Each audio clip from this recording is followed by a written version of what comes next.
ఈ ఏడాది రాష్ట్రంలో సాధారణ కంటే ఎక్కువ వర్షాలు పడే అవకాశం ఉందని వాతావరణ శాఖ హెచ్చరికల నేపథ్యంలో అధికారులు అప్రమత్తంగా ఉండాలని మంత్రి పొంగులేటి శ్రీనివాసరెడ్డి ఆదేశించారు. గోదావరి, కృష్ణా నదీ పరివాహక ప్రాంతాల్లో వీలైనంత వరకు ప్రాణ, ఆస్తి, ఆర్థిక నష్టం జరగకుండా ఇప్పటి నుండే పగడ్బందీ చర్యలు తీసుకుంటూ అప్రమత్తంగా ఉండాలని అధికారులను సూచించారు. గోదావరి, కృష్ణా నదీ పరివాహక ప్రాంతాల్లో వరద నిర్వహణపై ఆయా జిల్లాల కలెక్టర్లతో గురువారం సచివాలయంలో మంత్రి పొంగులేటి శ్రీనివాసరెడ్డి ఉన్నత స్థాయి సమీక్షా సమావేశం నిర్వహించారు. ఈ సందర్భంగా మంత్రి మాట్లాడుతూ ప్రకృతి విపత్తుల వల్ల నష్టం జరిగిన తర్వాత స్పందించడానికంటే నష్టం జరగకుండా ముందస్తు చర్యలు చేపట్టాలని సూచించారు.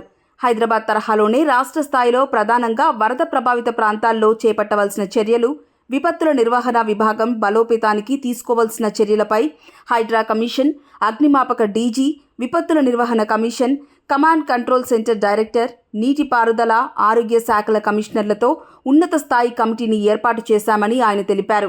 ఈ కమిటీ వారం రోజుల్లో నివేదిక ఇస్తుందని, కమిటీ నివేదిక ప్రకారం చర్యలు చేపడతామని వెల్లడించారు. ముఖ్యంగా పరివాహక ప్రాంతాల్లోని నివాసితులను గుర్తించి వారిని అక్కడి నుంచి శాశ్వతంగా తరలించి వారికి ఇందిరమ్మ ఇండ్లు నిర్మించి ఇచ్చే విధంగా అధికారులు చర్యలు తీసుకోవాలన్నారు.